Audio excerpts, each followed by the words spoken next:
what are we doing? Because you have to make those adjustments. And I think it's human nature, to your point. Like, we rinse and repeat what's familiar to us. Familiar feels safe. Familiar feels like the right decision to make. The problem is familiar and safe and comfortable. You miss opportunities to do things differently and better because you're filtering out the other voices around you who might have an alternate opinion or alternate idea about how to do something. You're stifling innovation, and you're not really working with other people. You're kind of forcing them to work in your work style. And to echo what you just said, that doesn't work anymore. The landscape of the relationship between boss and employee is, these younger generations are not taking top down. Top down is not a thing. It's not going to work. Your business's success depends on relationships with customers, relationships with employees, and relationships with stakeholders. What do they all have in common? They're all human. Because no matter if your business is B2B or B2C, it's really H to H, human to human. Welcome to the Human Connection Podcast. I'm your host, Carl Ponto. Each week I bring you stories, insights, and practical advice from experts that you can apply to your growing company and daily life. This week I'm excited to connect with Nicole Scott. Dr. Scott is an organizational psychologist, executive coach, consultant, and straight shooter in calling out the dysfunction that's been baked into today's work culture. She has 2 decades of experience, including leadership roles at Goodwill of Southwestern Pennsylvania, FedEx Ground, and PSP Metrics. She has consulted with companies like Ardent Mills, along with several Fortune 500 companies. Now, Nicole helps gifted women stop shrinking to fit broken systems and start owning their brilliance without burning out through her company, Evo Exec. She also works with companies ready to build teams where people come first and real performance and real humans can thrive. Her message: you don't have to fix yourself, you have to fix the way we work. Whether on stage, in the boardroom, or one-to-one with clients, Nicole's mission is clear: to fix the way we work so no one has to shrink to succeed. Congrats on your impact with Evo Exec, and welcome to the Human Connection Podcast. Thanks for having me. I'm excited to be here. Yeah, I'm excited to talk with you about how the different ways that work is broken, and how the way executives are running the companies is basically set up these systems that are no longer sustainable, and also just how complicated the connection between teams are now that there's 5 generations of people in the same workplace. So I'd love to hear more about your experience with that and the ways you see people can go forth and fix these issues. Yeah, great question. Been actually talking to folks kind of a lot about this, especially as Gen Alpha is starting to hit the door. That is 5 generations in the workplace. And we have to think about that means we've got folks in their 60s and 70s. A lot of Fortune 500 and S&P 500 companies are being run by the boomer generation. And not that there's anything wrong with them, but now we're talking about bringing on 16, 17, 18, 19, 20-year-olds, right? And Gen Z is trying to get in the door, but that's a whole nother situation we have to look at. And I think what I'm seeing is just there's so much friction because each generation sort of has its own lived experience, whether it's 70 plus years of lived experience or 16 years of lived experience. And it shapes how we view how those interactions are supposed to work and how the world of work is supposed to work. And it's not working because it seems like nobody's on the same page. Just think about communication, right? You had mentioned that. Let's not even get into the larger the team, the compounding effect of trying to communicate effectively on a team. I've talked to folks and I'm like, oh, so how many people do you supervise? They're like 23. I'm like, how's that working for you? Because there's no good way to make that happen. But let's talk about even just communication styles, right? How many of, our 65 plus year old leaders are texting their team members. They're not. They want to pick up the phone. They want you in the office because they want to see you in person. They want to sit down at a table or across a desk and have those conversations, or they want live meetings, right? Again, everyone in person, which I think is part of what's influencing this rebound return to office because of who's leading the companies and the way that they think work works. Now we get into our Gen Zs and Gen Alphas. You don't see them talking on the phone. They don't use the phone to talk. They don't talk on the phone. They talk via headsets, they talk via computer, or they're texting each other. Everybody in between, we've had to, balance and figure out how to communicate. But if you take those two extremes, it's just one thing that is kind of not working in the workplace. And it's a fundamentally, we have to communicate. And if we're choosing modes of communication that don't work for everyone around us, or we're not willing to adapt and figure out how best to communicate with each other, how are we going to get anything done? Yeah, I think it is a symptom of a underlying issue of just people not knowing how to, or not being able to put themselves in each other's shoes and kind of think, oh, how does this person want to be communicated with? Mm-hmm. There's very much this focus on people thinking, okay, well, here's how I want to do it. Here's the way that the right way to do it because it's the way I'm used to doing it. And so they aren't willing to try to understand or empathize with the people they're communicating with, and craft their message or their way of communicating to what's going to work for that audience, even if it is a small team or specifically one person on a team that communicates differently. And there's that underlying mindset of, like, well, this is the way I'm used to doing it, so it's the right way to do it, or the only way to do it, or the best way to do it, is a mindset that just doesn't work anymore. Because whether it's internally with the team and you're trying to lead people and get them in alignment with your vision for the company, or you're working internationally with people from different cultures who are going to see the world differently, and your marketing, your products, or like the way you set up your communication with them is going to be different. And just there's that kind of a flavor of that kind of like main character syndrome that a lot of people seem to have, where it's like everyone else is going to NPCs in their life and they're the most important. And just really that mindset been a very damaging, dangerous myth that has been propagated throughout our culture, especially in the US. I 100% agree. And I think too, if we go back to the differences and the experiences across generations, I mean, some of our, leaders of large companies right now, again, coming from, the baby boomer generation, let's think about what work looked like when they first entered the workforce, right? Like top down, I'll call it military model. You don't question up the chain. I don't know what my boss knows, so I don't have any input. I'm just going to follow instructions, take orders. The manager's role was to orchestrate workflow, manage workflow, make assignments, check on assignments, all of that. Well, hi, folks.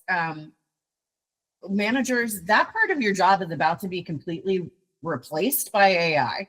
So what are we doing? Like, what are we doing? Because you have to make those adjustments. And I think it's human nature, to your point. Like, we rinse and repeat what's familiar to us. Familiar feels safe. Familiar feels like the right decision to make. The problem is familiar and safe and comfortable, you miss opportunities to do things differently and better because you're filtering out the other voices around you who might have an alternate opinion or alternate idea about how to do something. You're stifling innovation, and you're not really working with other people. You're kind of forcing them to work in your work style. And to echo what you just said, that doesn't work anymore. The landscape of the relationship between boss and employee is These younger generations are not taking top down. Top down is not a thing. It's not going to work. You're not going to get the best out of them. It's just not how they're wired. So there's definitely friction and shifts that are going to have to happen. And if we're not careful, they're going to be like tectonic plates and there's going to be an earthquake versus can we soften this and make it a little smoother and more comfortable with folks, just with some intent and some awareness that because your ideas are different doesn't make either one necessarily wrong. It's about how do you open up and hear. And also to build on top of that, that it's not just the working style that doesn't work anymore between kind of the top-down model. It's also just the business world moves so quickly that if you're waiting for people up the food chain to make all the decisions and get all the way back down to the people actually implementing it, you've missed the opportunity or the opportunity's changed and you're not agile enough to keep up with how fast things are going. And so the smart leaders are ones that are flattening their org charts and are empowering the frontline teams. Right. But that requires the leaders to listen to them and have them give them more authority and autonomy to make the right decisions.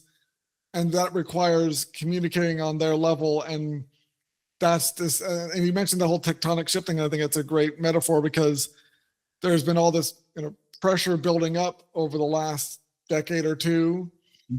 And we've been seeing cracks forming in the foundations and they're still forming to this day. And it's either going to be huge, like I said, the crumbling and stuff's just going to break.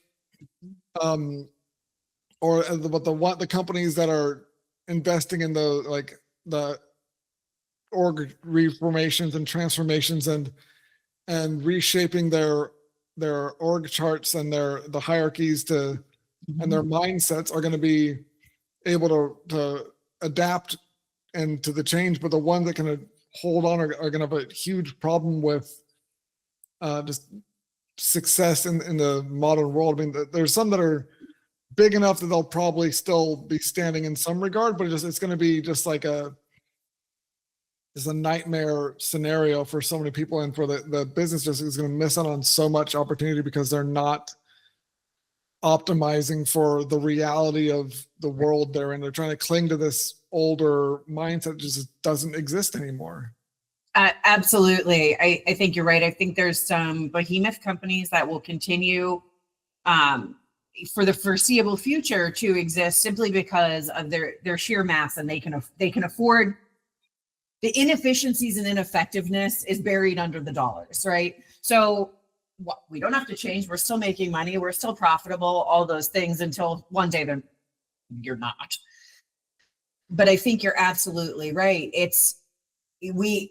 Businesses have to be nimble. They have to be ready to just pivot at any given point in time based on how quickly the landscape is shifting. I mean, look at the consulting industry. The big consulting companies are withering on the vine. They're really struggling to stay.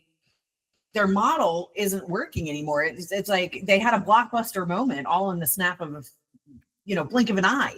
All of a sudden, it's not a thing. Smaller independent consultants, much more nimble, can pivot rapidly, right? Because there's one or less than 10, in a company. So they're much more agile in that respect. But I think that is going to continue in some businesses. And I think it's absolutely part of rethinking what's the role of a leader, what is leadership at each level, and maybe it's 3 levels, maybe you have 7 levels, I don't know, like really rethinking how businesses are organized, how work is organized. It's funny because probably 20 years ago, my dad, who is a boomer, he's like, I foresee a time when companies and work is project-based and nobody really has a static role. And fast forward to today, me, IO psychologist, right? The world of work is my job. And I'm like, dang, he might have been onto something like that. that really might be where we're going. For a lot of those knowledge workers, right? I think there's still always going to be steady, stable type jobs, especially when we're looking in allied trades, manufacturing. Like there's no way to project that, right? Like that, those jobs are just what they are. But if you think about knowledge workers, and again, you think about IT and coding was like one of the best jobs you could have gotten into up until about 2 or 3 years ago. And now everyone's like, oh, okay. So if I can't, I'm gonna have to out-human AI because I'm not gonna outsmart it, right? I'm not gonna be quicker than it. I'm not gonna be as accurate with some of the analysis and problem solving calculations. But now what do we do, right? And it's about the out-humaning some of that. And again, I think it's get creative, businesses. Like, how do you want to organize yourselves? Because top down, top heavy, waiting for directions and directives to roll up and roll down the chain of communication, unless your communication chain is only too deep, isn't going to work. There's just no time for it. And things change so rapidly. One of the top skills that's hitting the lists out there for 2026 and the foreseeable future, as far as skill sets go, adaptability is one of the top skill sets that are being touted as like, hey, if you're not adaptable, you're really going to be hard to employ. And it's because of this speed of change that people have to be able to pivot. They have to be agile. They have to be adaptable, and know when to let it go. Years ago, I facilitated a training on resilience and being able to be agile. And I don't know if anybody's ever played the game Flux, Fluxx. I just got into that game recently, and it's all about that, where you think you have a great hand, you think everything's going well, and someone plays card and you're like, oh dang, everything's different now. And I used that game in this training to give people that experience of it moves. You can't, like, today you're good, tomorrow you're not. One flip of a card and all the rules change, right? That is the world that we are living in, and it's only accelerating. So when we go back and think about, where we started this conversation around communication and the different generations in the workforce, they have everybody. Okay, I'm not saying this is just on the boomers' plate. Hey, Gen Z, Gen Alpha, y'all got to do a little bit of work too to bridge that understanding and figure out, how do I make these human connections? How do I communicate effectively? Because I'm sure we're probably the similar generation where communication training in the professional workplace, it's like, how do you write a professional email? Like, how to run a meeting? Like, that is not what we mean by communication anymore. It's legitimately methodology. It can be words. I still have to ask my teenager sometimes what does that word mean to you? Does it mean something different to me? I'm pretty sure. So it all starts with that communication process and everything that means today. Because in service to this podcast, that's how we connect with other people. Communication is the main way that we connect and form relationships. So I think it's, I get your popcorn. I don't think the show's over. Yeah, I definitely a lot more things changing and disrupting and stuff going forward for sure. And I think you mentioned that like the resilience and adaptability being important skill set. I think part of that underlying for those two skills is the ability, and for the communication side is just being able to listen to people and actually stop and understand what they're saying, because there's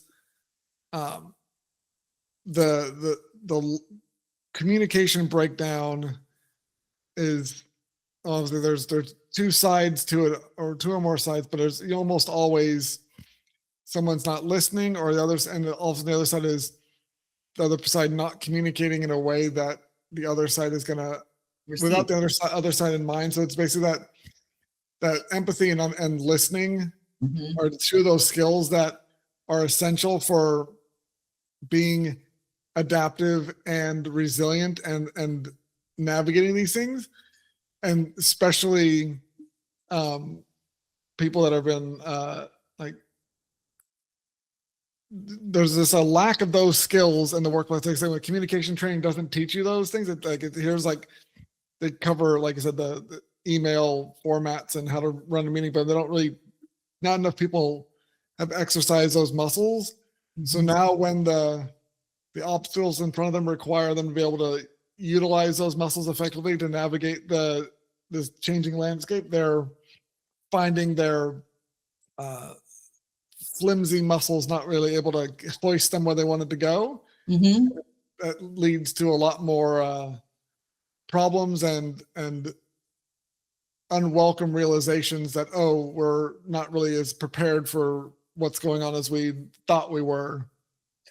Yeah, there's just so much that swirls and intersects in this space.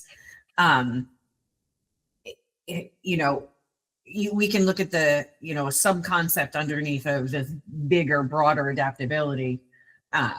There's a concept of unlearn, right? Like, how open is somebody to unlearning and then relearning how to do something? And if you think about it, if we are not willing to unlearn, what does that do to our ability to what I call level 3 listening or global listening, right?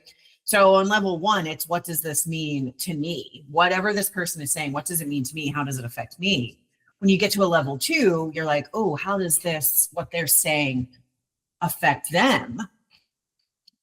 But level 3 is when you're thinking through and hearing what the other person is saying or the information that's coming to you. And it's like, what does this mean on a broader, what I'll call more global issue? Like, how is this going to impact all of us? Not just me, not just the person talking, but this team or this department or this company or this country, right? Like, being able to extract yourself and what I'll call your own emotions out of the situation. Not that I expect people to walk around like robots. We all have emotions. They're part of who we are. Totally okay. Bring them all day long. But being able to pause for a second and not turn the message inward, but look at what's the greater impact of what is being delivered, and what does that mean now from a decision-making process? What do I need to think differently about? What do I need to unlearn? What do I need to learn how to do differently? What is the thing? And a lot of times people are really communicating from that level 1. What does it mean to me? How does it affect me? And sometimes a level 2 and everyone's like, I hear what that means for you. Great. Well, the 2 of you are handled now. What about everybody else? Let's think broader. Awesome. Well, thank you so much for connecting with me today, Nicole. If you enjoyed this episode of the Human Connection Podcast, please leave a review, and subscribe. If you want to connect with myself or Nicole, check out the links in the show notes. And remember, no matter if your business is B2B or B2C, it's really H to H, human to human. Happy connecting.